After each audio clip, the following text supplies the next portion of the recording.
It'll take more than a Band-Aid prescription to fix healthcare as developed nations face a crisis that goes to the core of what the welfare state is all about. We pay taxes, and the government makes sure we get our needs covered.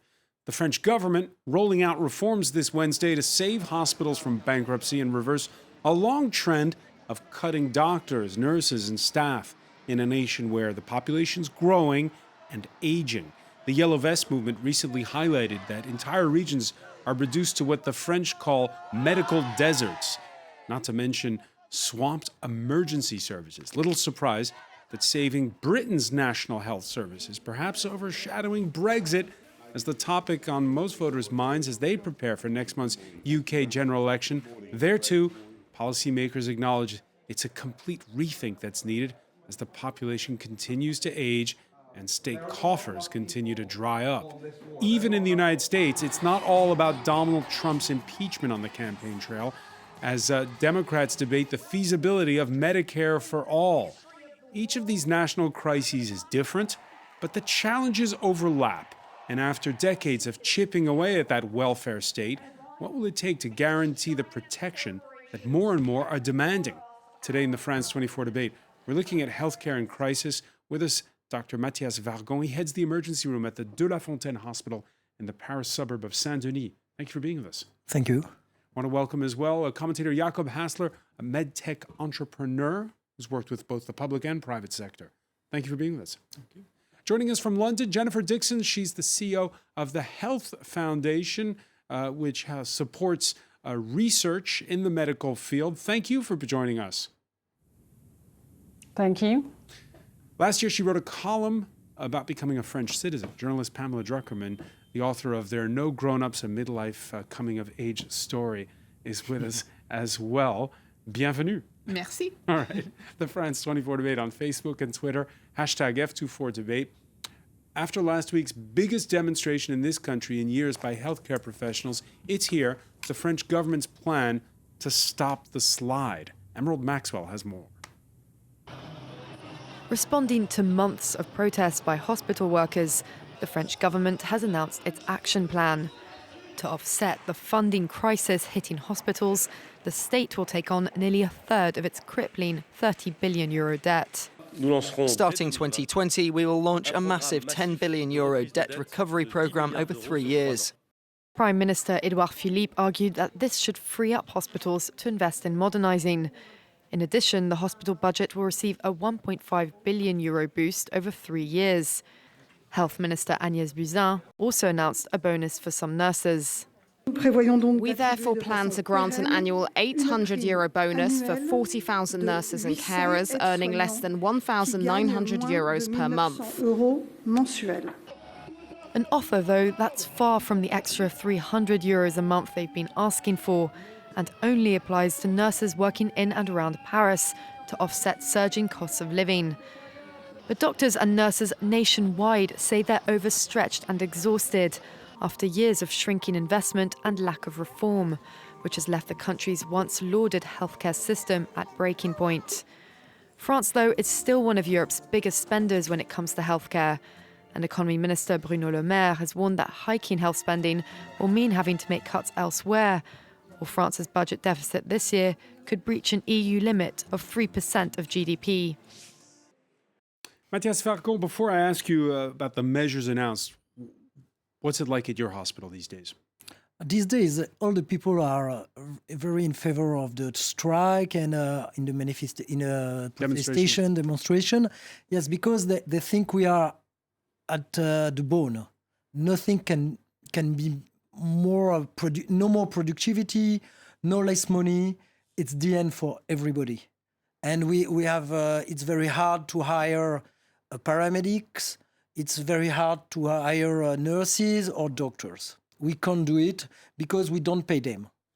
You don't pay them, and it's a long-term trend. It's gone on for years. Oh, for 20 years, yes, 20 years, and it arrives at the end right now. But we have medical desert. We don't have GPs. We don't have, in France, it's very hard to have specialists outside the big cities.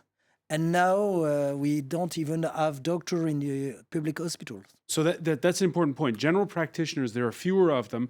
So there's a knock-on effect. So somebody has a problem, instead of going to their doctor, they come to you? They come to, yes, for 40 years, we have what we call a numerus clausus, which is you can't have a lot of doctors. There's a in the fixed number university. every year Yes, who can very pass the fixed. exam. Yes, first because there was too many doctors, and after that the government wanted to make economy, and so they didn't want to spend money, so they thought that less doctors is less money, and so we have a limited number of doctors. So is this manna from heaven? You like the government's proposals today? The government proposals they propose to leverage the number of doctors, but I think there is no more things to do. They gave a lot of money, but when you look at the numbers, it makes they said we are giving money to people working in a Paris area. It's €800 a year, but it makes €66 a month. So it makes there are big money, 10 billion of euros, but there is a huge debt of public hospitals. So it's less. Yeah. Once again, we're going to play to stereotypes here. The French always being on strike. We showed some of the images of healthcare workers, and they might go on strike again next month. Firefighters, by the way, marched last month. One of their gripes was they too are swamped by paramedic calls, sometimes for non-emergencies or problems that could be addressed by the family doctor. And the same holds true. We've just been talking about it with Mathias Vargon for emergency rooms, where visits between the 2 decades from 1996 to 2016 increased, Jakob Hassler, by a staggering 3.5% a year.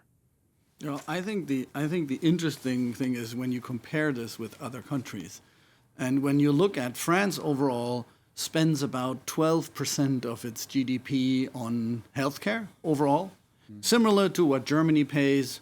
Switzerland pays a little more. The US pays a staggering 18%, because in the US, the fact that they have less doctors and a numerus clausus leads to much higher doctor salary. They have high drug prices. Everything is expensive, and not just because they have malpractice insurance, but because the whole system is super inefficient. In the US, 8% of these 18 are spent on administration. The US has the most inefficient administration of healthcare of any industrialized countries. But when you look at the interesting case, I think, is the UK. The UK, you could say, is in a different case. The UK underspends.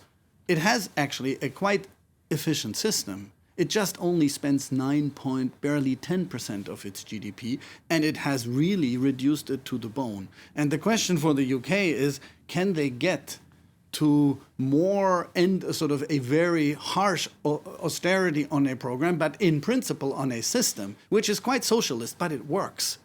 It doesn't work because it's underfunded. It doesn't work because it's systematically underfunded. The idea... And does the French system work? I think the French system, parts of the French system work well, and parts work less well, because we forget, for example, that in France, besides expensive private clinics, when you look at normal surgery, for example, in France, many of them are done in private hospitals, which receive less money for the same thing than do public hospitals for various reasons. And they actually do quite well with the less money they have. So I think it's I think there is the biggest suffering is in the public hospital infrastructure, and that's where the malaise is, because they basically have to deal with all the patients the others don't want. They get the more difficult cases. They get all the social burden. They have to also manage people who sleep in the emergency room because that's the only place that's heated when it's cold outside, etc., etc. And I think there's an overall sense of exasperation, and we can't deal with this anymore, which I think we need to address. Pamela Druckerman, do you get the sense that the French system's on the brink? I mean, I'm very sympathetic to the medical professionals who are protesting, and obviously they are, especially in the public hospitals, at the brink. But for me, as an American coming into the system, it felt like, in many ways, a kind of breath of fresh air. The administrative costs that he mentioned, you walk into a doctor's office in America, and sometimes half the staff is administrative staff just doing the insurance. And I was afraid coming to France that this was some sort of socialist, communist, I don't know what system. I mean, that's sort of the kind of propaganda you hear in the US. And then you walk in, and actually, it's just the doctor. There's no staff.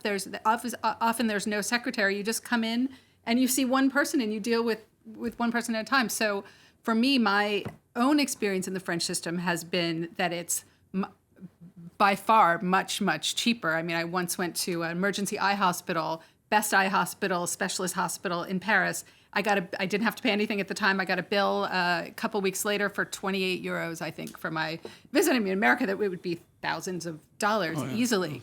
So you see, and even for a hospital stay, it's something like 1,500 euros a day if you don't have insurance. So while I understand that, especially outside Paris, but in Paris as well, that doctors are pushed to the brink, it's really a totally different medical experience. And there's one thing that I didn't know is that most doctors in France are in private practice, and you can go to any doctor you want. So a lot of the problems are in the public hospitals, but when you go to a doctor, it's a different experience.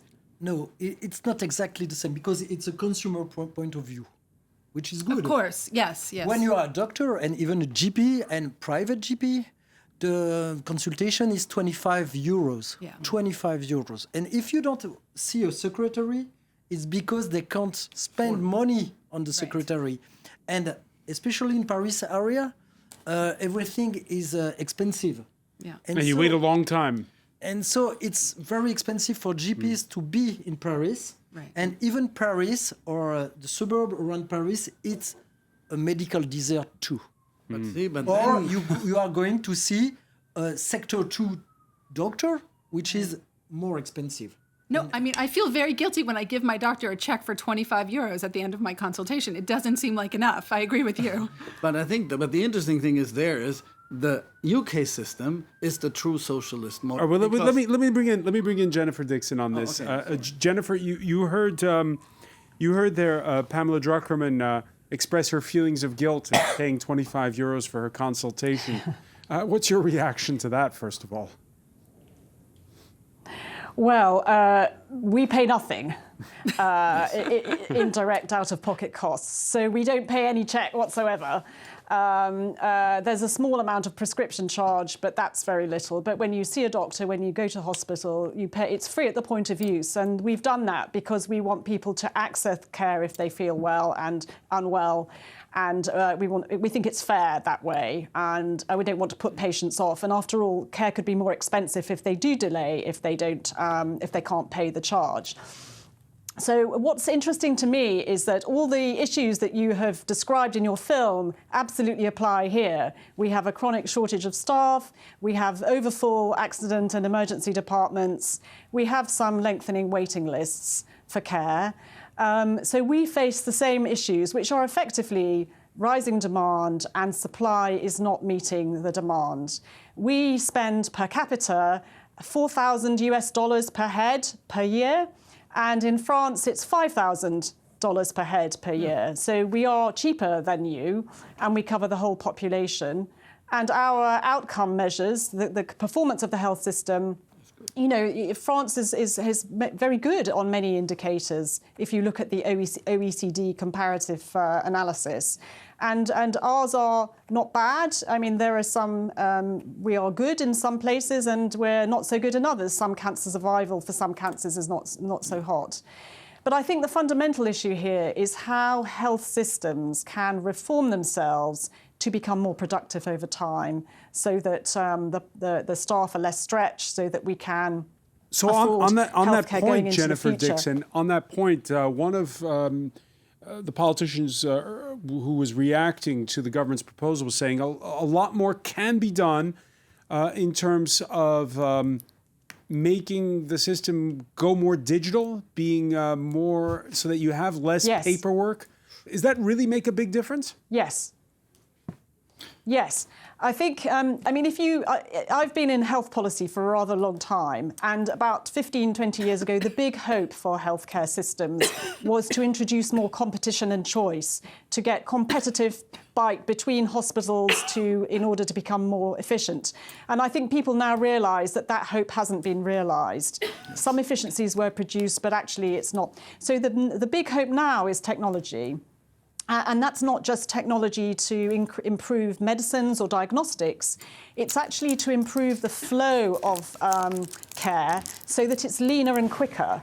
so that, instead of a pathway of care taking 15 steps, it might take 2 with technology and assisted technology.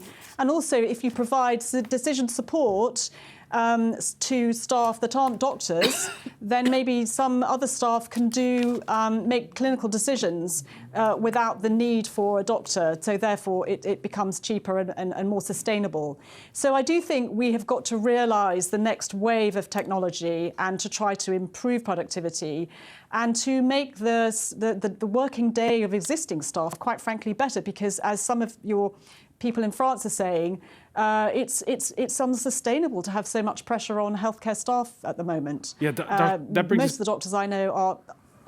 Go ahead. I was just going to say. Most of the doctors I know are clapped out. They're tired, and they can't sustain this for a working career. And technology will help. A lot of high instances. There is 2 points. First, technology, and in a lot of countries, technology is not, files for doctor. It's against productivity.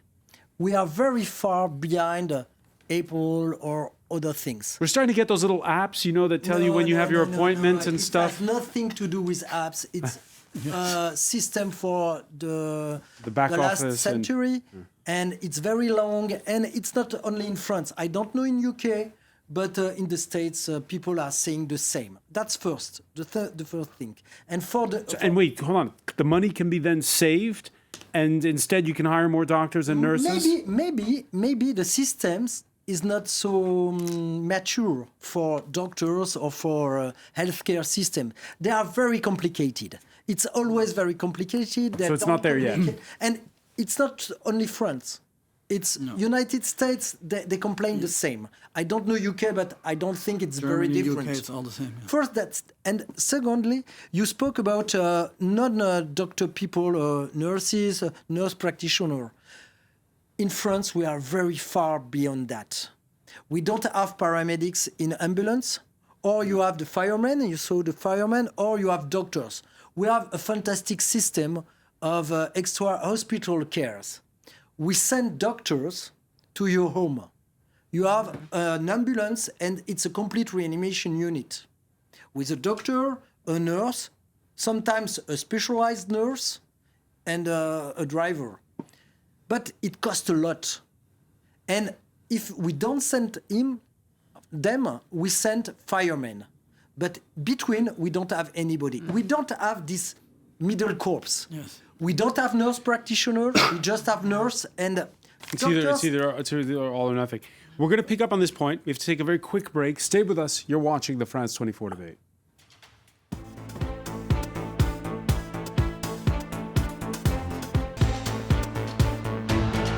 Welcome back, or welcome if you're just joining us. It's the France 24 debate.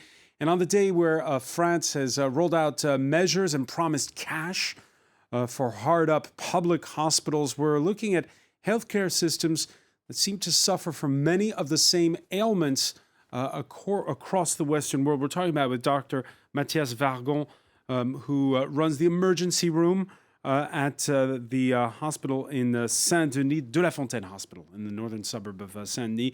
With us as well is Jakob Hassler, entrepreneur in the medtech business, Pamela Druckerman, the author of There Are No Grown-Ups, whose monthly column appears in the New York Times, and Jennifer Dixon, CEO of the Health Foundation, who joins us from London, and whose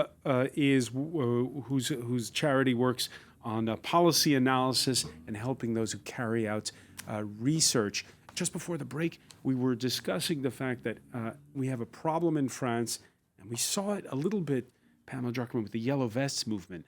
This problem of the French are good at big things, but not reaching those that are sort of caught in the middle of the system. You really don't feel it in Paris. I mean, I think the doctors certainly are suffering from low payments, but in Paris, that one has the sense that one can go to specialists, one can, it doesn't.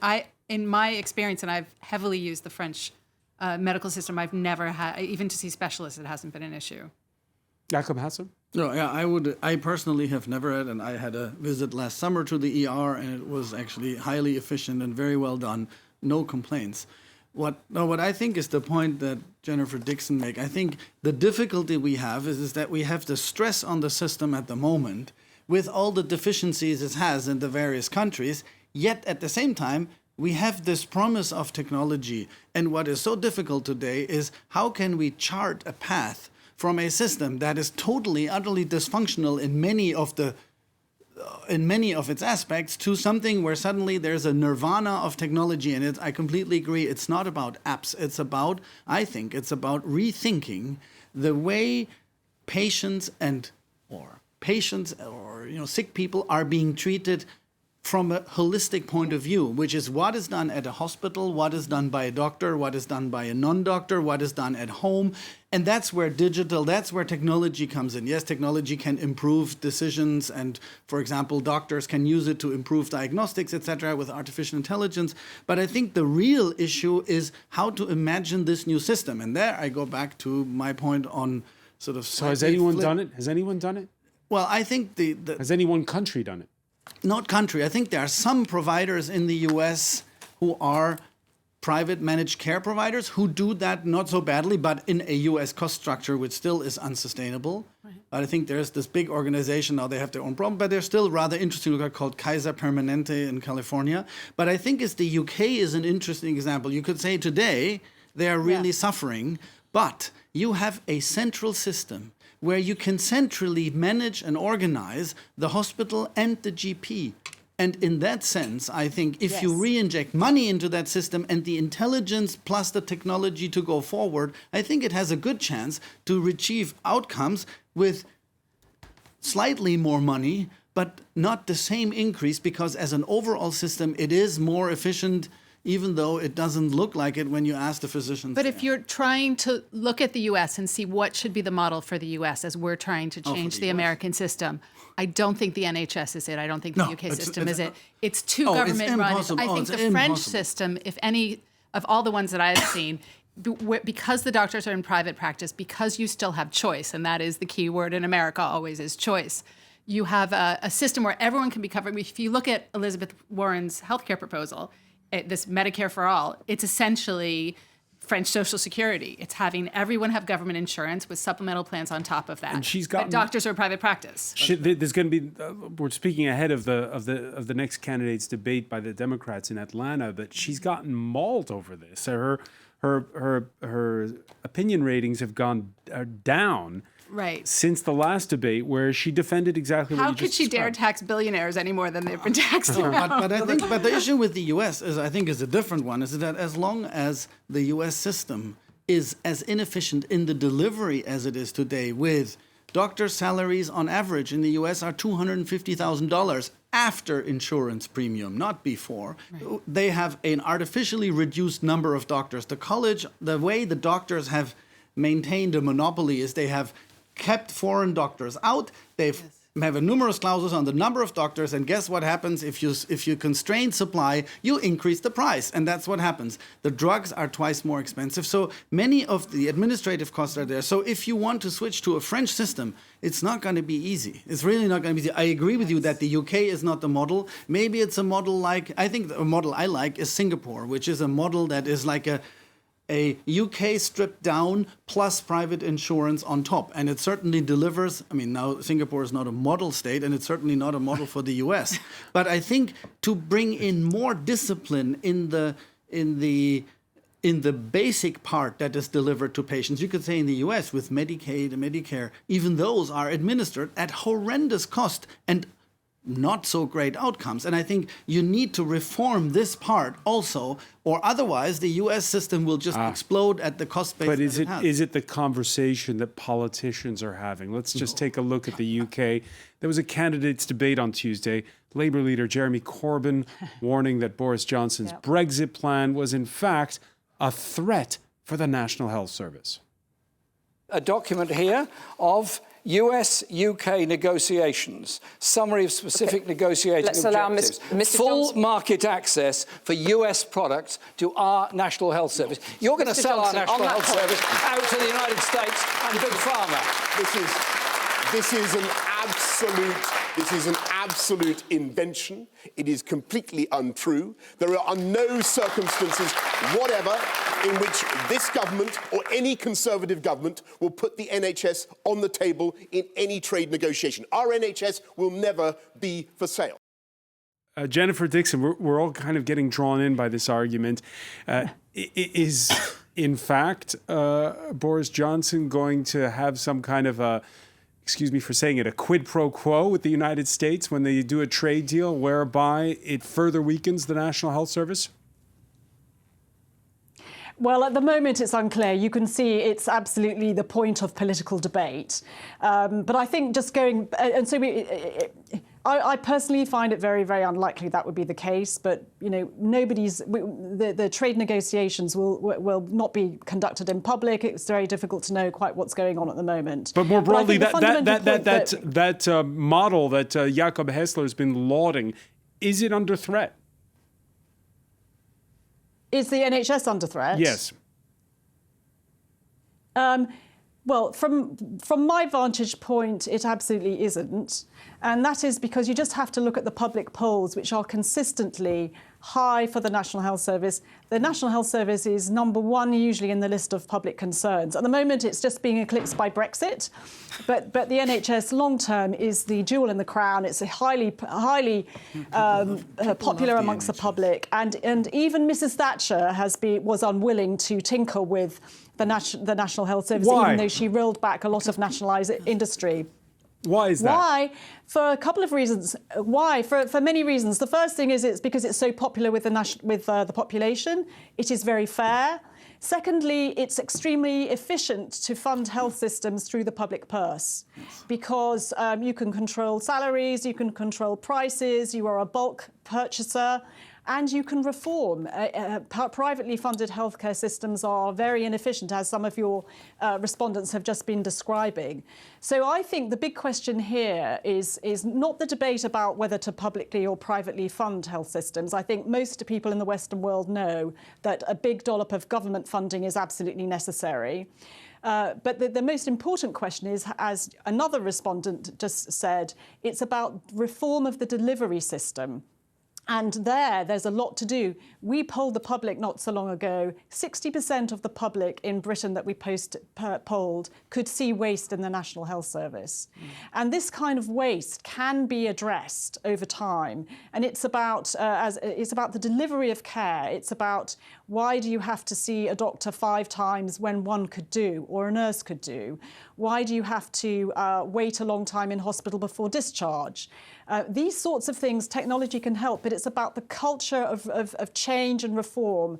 And my profession, I'm a doctor, the medical profession, is actually quite slow to tackle these issues, the flow of patients, that many industries have actually got quite slick, for example. So there's a lot of work, and I think discussions about funding shouldn't divert from the real issue at hand, which is how to get more productivity and quality out of the system, more value for the money that we get. And that's a harder task, but that's the issue I think this is central here.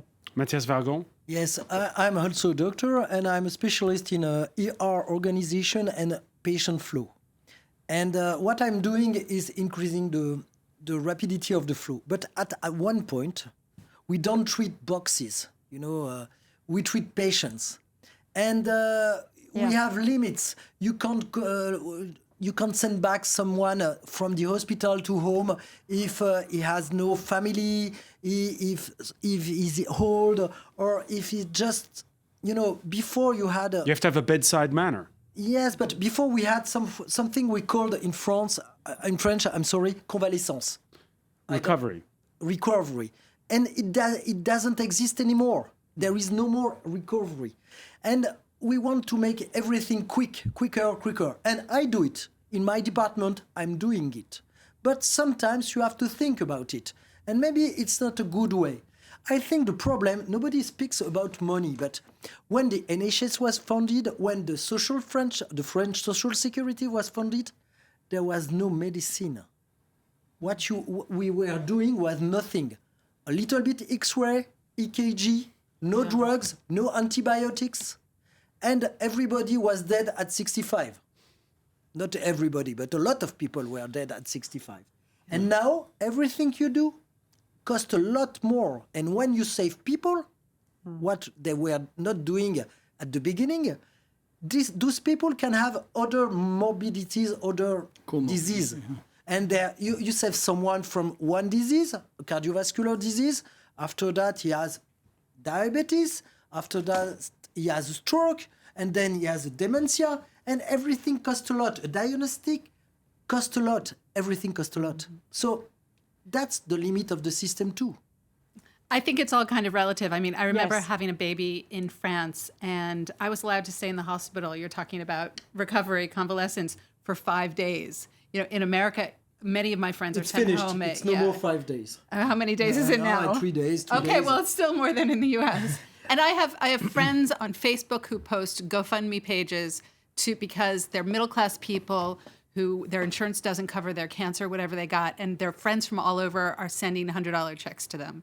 So to be in a country, of course there are problems, but it's great to be in a country where maybe not for long, but even illegal immigrants are covered by the healthcare system, where everyone doesn't have the feeling that they can fall off a cliff. For a cost which is nothing compared to the overall budget. And the way the government tried to cut 15 million euros on the budget for illegal immigrants just to be able to asylum seekers. Yeah, just for the not even asylum seekers, just people who are illegally, who can have a right to a minimal medical service. The government cut it by 15 million just so they could tell someone that they were doing something about it. I mean, the overall sum already is nothing compared to the overall budget. It's like 800 million or something. And on that, you cut 15 million. It's pure propaganda. But I agree with you. The question to me is, and I think it's also what Jennifer Dixon was saying, is how can we preserve the idea of that care and the idea that society has a responsibility for the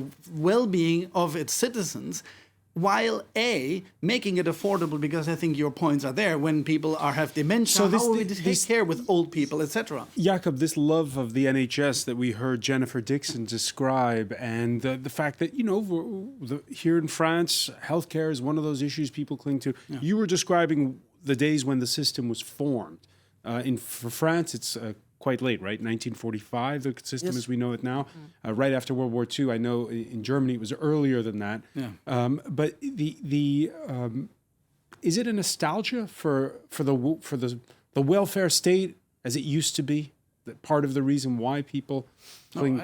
I don't think it's a nostalgia. I think it has to do with. It's actually, you could say to the contrary. It's you say modern life is so much richer and so much longer that in a certain way we are accustomed to live it at a quality of life. Remember when even our own grandmothers would go to a retirement home, they would basically just sit there all day and read newspapers. The time are over.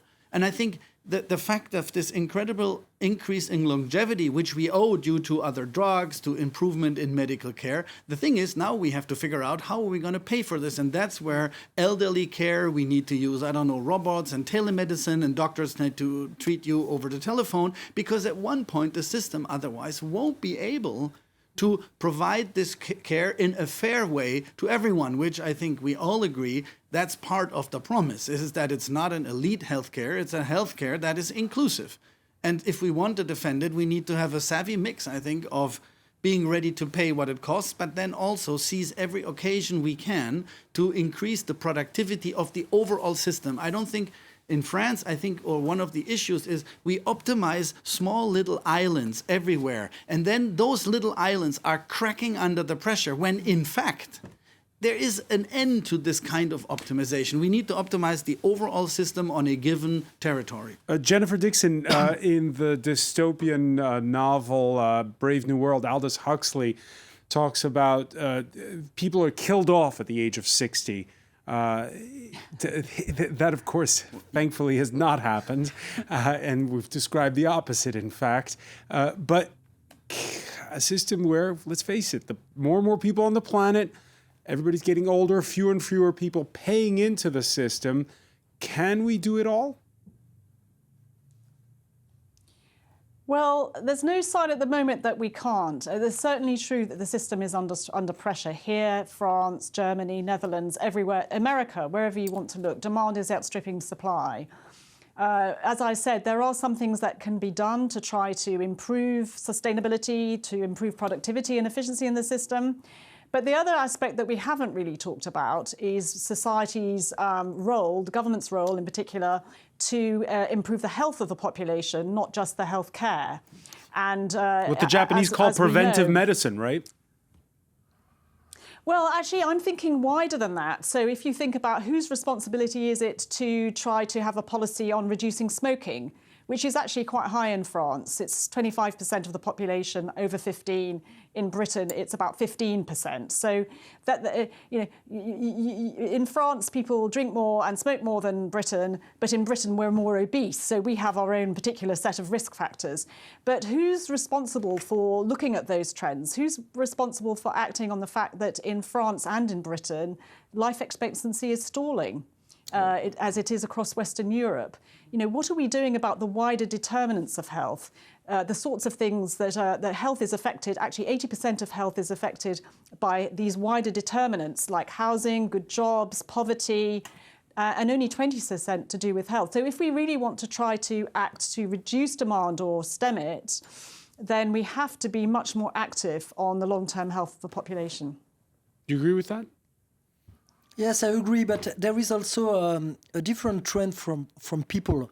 They consider that care is a good like another one, and they go to the doctor for everything. And maybe we should ensure the responsibility of the people. In the States, people are thinking, I discussed, it's a personal responsibility, your health. In France, it's solidarity. But people don't think it's solidarity. They think it's an insurance. They paid for it from the salary, so they have the right to it. And so maybe it's also a difference. We have a lot of people coming to the emergency during the night for us, doctor, for nothing or not big things.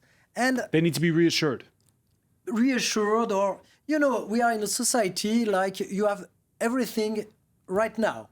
You want a phone, you ask Amazon and you have it right now or tomorrow. Why not healthcare? The problem is healthcare is the good of everybody. And we can't give everything to everybody. It doesn't work. So it's also a problem. Education of the people is a problem too. When to go to the doctor, when not to go to the doctor. All right. Gone are the days, as has just been said by Dr. Vargon, when 60 was considered old. And it's not just the Japanese who've discovered the joy of preventive medicine. These are images from partner station France 2, filmed in Beijing recently. China's been taken over by a government-sanctioned street dance craze among seniors. And there is this idea of, well, heaven forbid, Pamela, exercise, which the French haven't always been that hot on in the past. It's the idea that, that this too has to come into the mix if we want to reduce the costs. I do think the French exercise, they now run in public now down the streets of Paris. It's come out of the closet. I think they did it privately for a while. It's secret exercise. Secret exercise. And at this point in time, people living longer, it's changing as well. The activities you were describing, what it's like in the nursing homes, that isn't put forth as a healthcare strategy for saving the system. No, I mean, if you think about someone who's now 40 has a 50% chance of living to age 95. And I think we're just starting to integrate that into our way of thinking about healthcare, about all kinds of economic issues as well. So it sort of takes a while for the population. I mean, that's basically what this conversation is about, catching up with the demographic realities and the financial realities. There's one aspect in this conversation that we haven't touched upon, Jakob Hessler. The French are a pill-popping nation. And we've had these big public service campaigns telling us use more generic brand medicines. We've had a few scandals recently as well when it comes to this. Is it working? Is the amount of money we spend on pharmaceuticals going down? Well, let's put it that way. Pharmaceuticals make roughly about, in France, I think Western Europe, about 15% of the overall cost burden. And the main effect on the cost comes from the fact that you have bulk negotiations, i.e. the social security system in France or the NHS negotiates prices which are way, way lower. I mean, on average in the US, for the same drug, you pay twice the price. regardless of what it is. So the issue that the French are pill poppers, it's true, and they have a high history of substance abuse, particularly tranquilizers and antidepressant and all that. But the issue on there, I wouldn't say is not economic. I mean, it's somewhat in the economics. The issue is more as a society, is it a healthy way to give to many people when they come to the GP and they say, I'm not feeling that well, and the GP says, you know what, I'll give you a month of Prozac and then see you again. And that is bad for health outcomes. It's not so much the financial issue, I would argue. Even so reducing the amount of prescriptions, that's not going to change? It does, but in compared, it's changing something which already is only 15% by something which then, it doesn't change the system in the way we need it. It's not the kind of change we need. It doesn't mean we shouldn't do it, but it's not going to provide the sort of financial change we need. On a medical point of view, we need it. People take too many drugs, too much drugs. Like in Brave New World, they were taking a lot of drugs. But Soma, I think it was called. Yeah. Yes, Soma. And drugs, yes, people want. What you have in mind when you go to the GP is you have a prescription. Mm-hmm. It's normal. If you don't have a prescription, it's not a good GPs. Just now, we get the dearer reimbursement of homeopathy, which is a French specialty with Boiron, one of a French leader in the industry for once. And so the fact that the state's no longer going to reimburse homeopathy. Yes. Your thoughts on it? What? Is that good or bad? Oh, it's good. Oh, I think it's good because I have I'm sued by homeopaths, so I think it's good. I was one of the people who sang in the newspaper for that. But seriously, yes, people take too much drug. But maybe we have to see the consummation of cares. Maybe we go too much to the doctor. Maybe it's a problem. I'm very surprised. It's not only overcrowding emergency, but I'm very surprised when I'm in emergency and I ask people why they came to the emergency and they waited because they have the lower severity grade. So they are waiting a lot. Why they are waiting? And they are waiting because they want health care.